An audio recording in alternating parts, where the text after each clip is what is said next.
Shalom, shalom. I trust that everyone is doing well.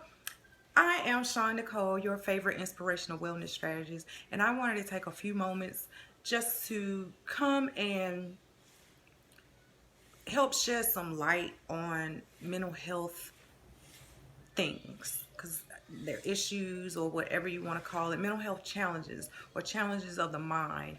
I was talking to one of my good girlfriends, my sister, and just something that happened in her state last night. It just, I was just floored, you know. And those of you that have been following my journey, you all know that I have a son who's autistic. He's 5 years old, and there are challenges that we face. Even moms that don't have a child that has special needs face challenges because, yep, I was that mom too. So just parenting, period, comes with a different set of challenges for everybody. And what I need for people to understand is when a mother is just openly talking about the challenges or struggles that she's going through with her children, it is not always a case where they're being just want drama in their life. A lot of times they're venting to get it out. They're asking for help indirectly, and we tend to want to just brush them off like, girl, you crazy, or you need to whoop that child, or you need to do this, you need to do that. And that's not the case all the time.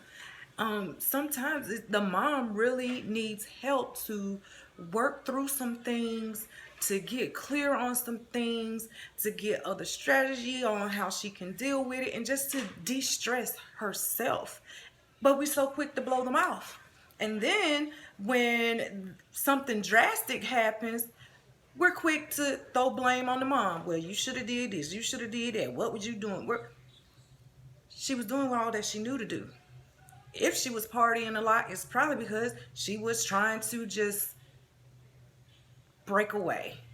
Not saying that's the best solution, but a lot of times some women do. That's what they do. They go party to run away from what's really going on just so they can escape for a few minutes and do something, when actually they just need tools and skills so that they can be able to cope with these different things, these different situations that come about, because we don't know. A lot of times we're parenting by the way that our parents parent, not realizing that everything doesn't work for everybody.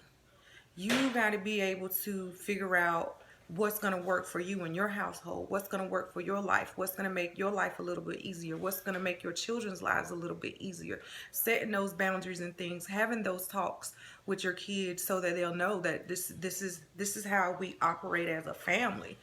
And when the going gets tough, you need that community network of like-minded individuals, because again, everybody parents differently, and not everybody is going to be understanding of your situation. So you have to select your tribe pretty much strategically.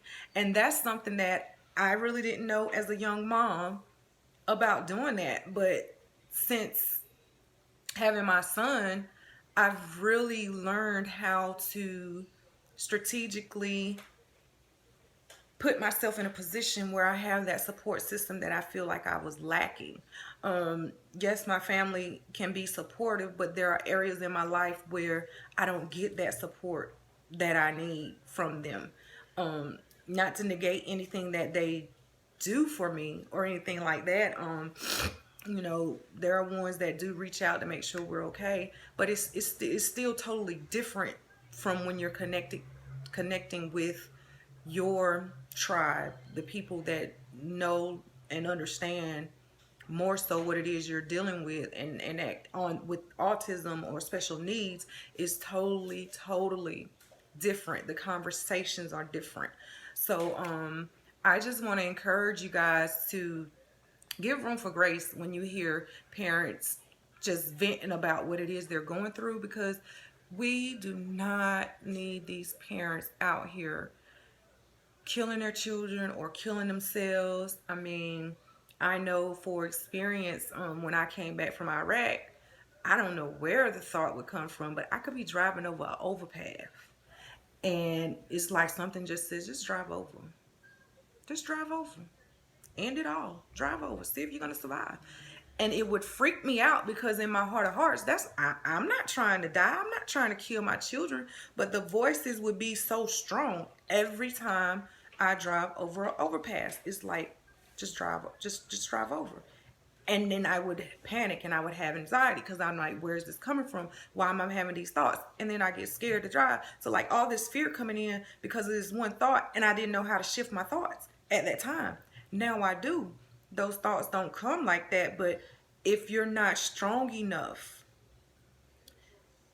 you never know what you're gonna do.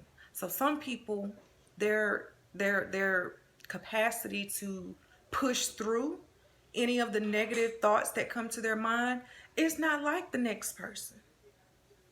And if they don't feel like they can be supported, listened to, and heard, they're not going to reach out. They're not going to talk. And the times that they do reach out, I want to say to those of you that are reaching out and still feel like you're not being heard or listened to, don't stop reaching out. Keep knocking. Your guide is coming. Your guide will be there. Your guide will find you. Don't give up.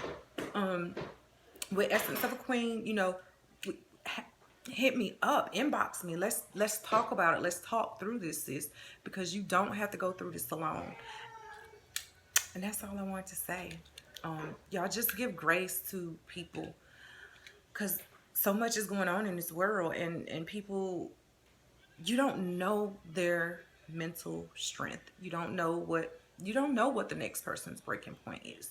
So stop passing judgment. Try to listen and hear what it is that they're saying and offer support in the best way that you can. If you're not able to support them or help them or give them tools, direct them to somebody that can. Let's do better.